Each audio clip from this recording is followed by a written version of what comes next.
నమస్తే. ఇన్నాళ్ళు నన్ను సపోర్ట్ చేస్తూ, ఎంకరేజ్ చేస్తూ మీ ప్రేమని నాకు అందిస్తున్న ప్రతి ఒక్కరికి కృతజ్ఞతలు.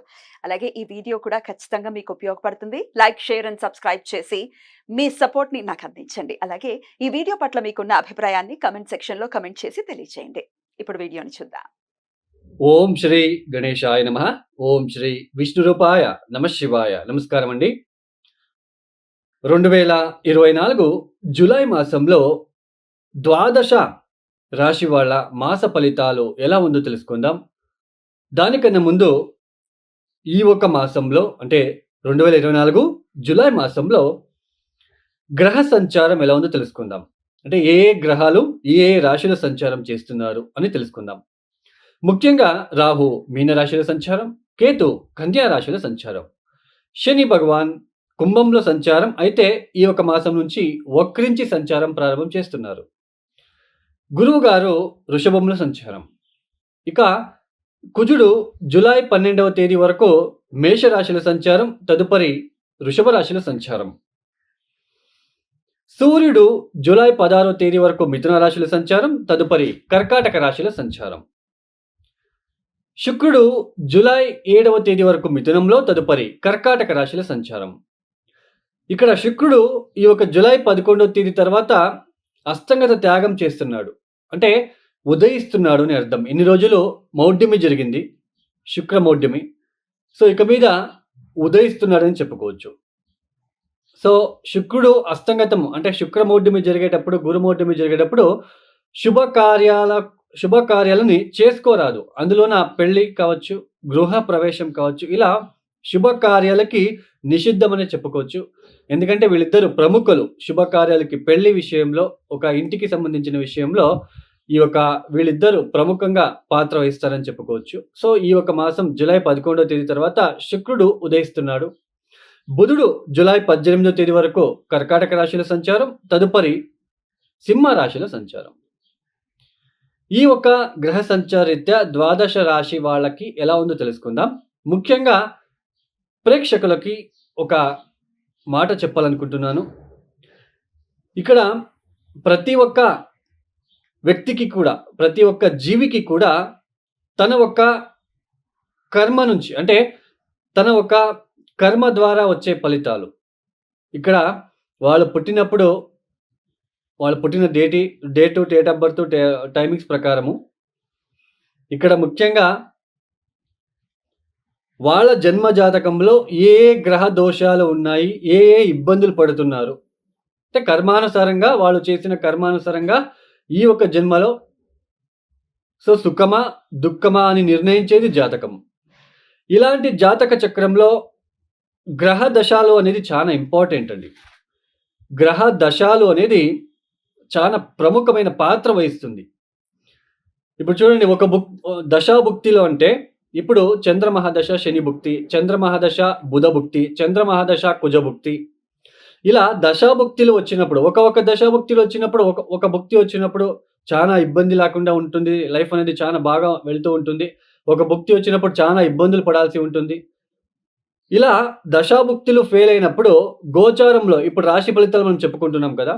సో దశాభుక్తులు ఫెయిల్ అయినప్పుడు గోచారంలో ఉంటున్న ఒక గ్రహ సంచారాల వల్ల, ఇప్పుడు గురుబలం ఉంది, శని బలం ఉంది అన్నప్పుడు దశాభుక్తులు ఫెయిల్ అయినప్పుడు ఇవి ఆదుకుంటాయి మనల్ని.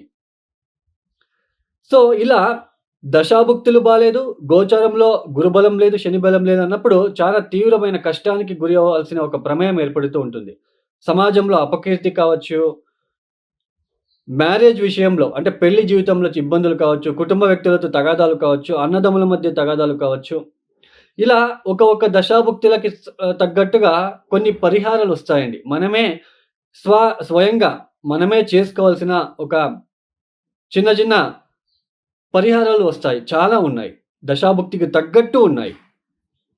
మనం ఏదో ఒకసారి ఒక టెంపుల్‌కి వెళ్ళో, ఒక హోమం చేపించగానే మన కర్మ తగ్గింది అని అనుకుంటే అది తప్పు అండి. ఇప్పుడు ఒక దశాభుక్తి జరుగుతుంది. ఆ దశాభుక్తి పీరియడ్ ఒక సంవత్సరం పాటు ఉంది అనుకుందాం. ఆ దశాభుక్తి బాలేదు అంటే ఆ సంవత్సరం పాటు మీరు ఆ పూజలు, పరిహారాలు చేసుకుంటూ వెళ్ళాలి. సో చాలామంది చెప్తూ ఉంటారు, సో నేను ఆల్రెడీ ఆ పూజలు చేశాను, ఈ పూజలు చేపించాను, వాళ్ళ దగ్గరికి వెళ్ళాను, వాళ్ళ దగ్గరికి చేపించానని. బట్ మాకు తగ్గలేదు. అంటే కొన్ని మీ జాతకంలో కొన్ని గ్రహాలు ఏ స్థానాల్లో ఉన్నాయి, ఏ రాశిలో ఉన్నాయి. ఆ రాశికి తగ్గట్టు మనం పరిహారాలు చేసుకుంటే మాత్రం అది రిలీఫ్ వస్తుంది. సో, ఇది మీకు తెలియాలి అని నేను చెప్తున్నాను.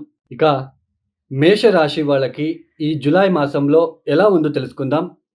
ముఖ్యంగా ఈ యొక్క మేషరాశి వాళ్ళకి ఏ గ్రహాలు శుభ ఫలితాలని అందిస్తున్నారు అని తెలుసుకున్నట్లయితే, ముఖ్యంగా ద్వితీయ స్థానంలో ఉంటున్న గురువుగారు, లాభస్థానంలో ఉంటున్న శని భగవాన్, తృతీయంలో ఉంటున్న రవి. అందులోన ఈ యొక్క రవి జులై 16వ తేదీ తర్వాత చతుర్థానికి వెళ్ళిపోతారు. అంటే అర్ధశుభులుగా మనకి శుభ ఫలితాలను ఇస్తున్నారు. అంటే ఇక్కడ పూర్తిగా శుభ ఇచ్చే గ్రహాలు ఏది అన్నట్లయితే ముఖ్యంగా ద్వితీయంలో ఉంటున్న గురువు, తర్వాత లాభస్థానంలో ఉంటున్న శని భగవానుడు. ముఖ్యంగా మేషరాశి వాళ్ళకి ఈ ఒక మాసంలో జులై 17 తర్వాత ఇక్కడ కుటుంబంలో కొన్ని ఇబ్బందులు వచ్చే సూచనలుంటాయి. అంటే ఇక్కడ జులై మనకి స్టార్టింగ్ నుంచేనే మనకి అలాంటివి సిట్యుయేషన్ వస్తూ ఉంటుంది. ఎందుకంటే తృతీయాధిపతి, షష్టాధిపతి అయిన బుధుడు చతుర్థ స్థానంలో సంచారం చేస్తున్నారు. కొంచెం తెలియని ఒక మానసికంగా కొన్ని వేదన లాంటిది, తెలియని ఎవరితోనూ చెప్పుకోలేని ఒక బాధ లాంటిది, ఒక ఫికల్ మైండెడ్ కొద్దిసేపు ఉండే మనసు ఇంకో కొద్దిసేపటికి మారిపోవడం లాంటిది, ఇంట్లో కొన్ని తగాదాలు లేదా ఇంట్లో కొద్దిగా అన్‌హ్యాపీనెస్, కొద్దిగా అసంతోషకరమైన వాతావరణం అప్పుడప్పుడు రావడం లాంటిది. తర్వాత ముఖ్యంగా తల్లితో కొంచెం ఇబ్బందిగా ఉండడానికి అవకాశాలు ఉంటాయని చెప్పుకోవచ్చు. తర్వాత ఎడ్యుకేషన్ చేసే వాళ్ళకి కూడా, అంటే విద్యార్థులకి కూడా కాస్త చిన్నపాటి ఇబ్బందులు వచ్చే సూచనలు, ఆరోగ్యపరమైన ఇబ్బందులు కావచ్చు. ఇలా ఏదో ఒక ఇబ్బందులు మీకు సతమతం చేస్తూ ఉంటుంది. సో, మొత్తానికి ఈ యొక్క మేషరాశి వాళ్ళకి కాస్త చతుర్థ స్థానంలో ఉంటున్న కొన్ని గ్రహాల వల్ల కాస్త ఇబ్బందులు తప్పవండి. అయితే ఈ యొక్క ద్వితీయంలో ఉంటున్న గురువుగారు, తర్వాత లాభస్థానంలో ఉంటున్న శని వలన కొద్దిగా ఊరట కలిగిస్తూ ఉంటుంది. మీకు ఎన్ని ఇబ్బందులొచ్చినప్పటికీ ఈ చతుర్థ స్థానంలో ఉంటున్న గ్రహాల కలయిక వల్ల వచ్చే ఇబ్బందుల నుంచి తట్టుకునే ఒక శక్తిని మనకి అందిస్తారు ఈ యొక్క గురువుగారు, తర్వాత శని భగవానుడు అని చెప్పుకోవచ్చు. తర్వాత ఇక్కడ ఆకస్మికంగా ఆర్థికపరమైన విషయాలు మనం తెలుసుకున్నట్లయితే, ఆర్థికంగా అయితే ఎటువంటి ఇబ్బందులు ఉండవు.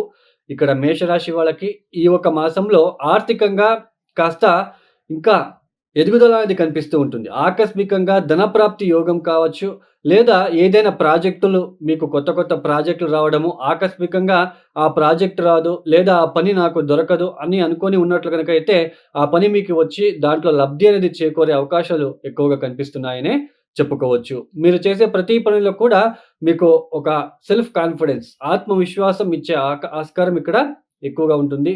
తర్వాత ఇక్కడ ద్వితీయ స్థానంలో ఉంటున్న కుజుడు జులై 12వ తేదీ తర్వాత ద్వితీయానికి వెళ్లి సంచారం చేస్తున్నారు. సో, ఫుడ్ విషయంలో, అంటే ఆహారం తీసుకునే విషయంలో కాస్త జాగ్రత్తలు వహించండి. ఎందుకంటే కుజ, గురువుల ఒక కలయిక రోహిణి నక్షత్రంలో ఇద్దరు కలిసినప్పుడు కొద్దిగా ఫుడ్ విషయంలో కొద్దిగా జాగ్రత్తలు తీసుకుంటే మంచిది. మొత్తానికి ఆర్థికపరమైన విషయాల్లో మీకు చాలా బాగుంటుంది. ఉద్యోగం విషయంలో చాలా బాగుంటుంది. ఇంక్రిమెంట్లు, ప్రమోషన్ లాంటివి రావడానికి కూడా ఆస్కారం ఉంటుంది. తర్వాత గృహ మార్పిడి చేసుకోవాలనుకున్న వాళ్ళకి కూడా కాస్త మంచి ఫలితాలు వచ్చే సూచనలు కూడా ఉంటాయి. తర్వాత మీకు సమాజంలో కాస్త గుర్తింపు రావడానికి, తర్వాత మీ మాట విలువ పెరిగి మీకు కొంచెం మీ మాట అందరికీ, అంటే మీరేదైనా ఒక మాట చెప్తే అది వినే రకంగానే ఉంటుంది. మీ మాట ఇతరులకి నచ్చుతుందనే చెప్పుకోవచ్చు. ఇలా మంచి పాజిటివ్ వైబ్రేషన్ రావడానికి అవకాశాలుంటాయి. తర్వాత 6వ స్థానంలో ఉంటున్న కేతువు కూడా మనకి కాస్త శుభ ఫలితాలనే ఇస్తున్నారు. వ్యయస్థానంలో ఉంటున్న మనకి రాహు మనకి ఇబ్బందులు ఇచ్చినప్పటికీ వాటిని తట్టుకునే ఒక శక్తిని ఈ యొక్క గురువు గారు, తర్వాత లాభస్థానంలో ఉంటున్న ఈ యొక్క శని భగవానుడు ఇస్తున్నాడని చెప్పుకోవచ్చు. అంటే కొద్దిగా వ్యయస్థానంలో రాహు ఉన్నప్పుడు ఖర్చులు ఎక్కువ అవ్వడము, కొద్దిగా చెడు స్నేహాలు చేసుకోవడం లాంటిది, ఇలాంటివి మీ చుట్టూ కూడా మిమ్మల్ని ఎప్పుడెప్పుడు మిమ్మల్ని ఇబ్బంది పెట్టాలా అని ఉన్న వాళ్ళ సంఖ్య పెరుగుతుంది. ఎందుకంటే వ్యయస్థానంలో రాహు ఉన్నప్పుడు ఇలాంటి సిట్యుయేషన్ ఏర్పడుతూ ఉంటుంది. చెడు సంఘాల వల్ల డబ్బు నష్టం అవ్వడము, ఇలాంటివి జూజడం ఆడడం వలన కూడా డబ్బు నష్టం చేపిస్తాడు రాహువు. మొత్తానికి మేషరాశి వాళ్ళకి కాస్త శుభ ఫలితాలు ఉన్నప్పటికీ ఈ యొక్క చతుర్థ స్థానంలో ఉంటున్న కొన్ని గ్రహాల కలయిక వల్ల కాస్త మానసిక ప్రశాంతత కాస్త తగ్గే అవకాశాలు అప్పుడప్పుడు కనిపిస్తూ ఉంటుంది. తల్లితో కొన్ని విభేదాలు, తల్లికి ఆరోగ్య సమస్యలు కావచ్చు. ఇలా చిన్నపాటి విభేదాలు ఇబ్బందులు కూడా వచ్చే సూచనలుంటాయనే చెప్పుకోవచ్చు. ఈ మేషరాశి వాళ్ళు తప్పనిసరిగా ఈశ్వరుడికి లేదా కాలభైరవేశ్వరుడికి కొబ్బరి బొండం నీళ్లతో అభిషేకాలు చేయించుకోవడానికి ప్రయత్నం చేయండి. ప్రతిరోజు ఆదిత్య స్తోత్ర పారాయణం చేసుకోండి. తర్వాత అప్పుడప్పుడు దత్తాత్రేయ వారి ఆరాధన మీకు చాలా శుభ ఫలితాలనిస్తుందనే చెప్పుకోవచ్చు. ఈ యొక్క వీడియో మీకు నచ్చితే లైక్ చేయండి, షేర్ చేయండి, సబ్స్క్రైబ్ చేసుకోండి. సర్వే జనో సుఖినో భవంతు. ధన్యవాదములు.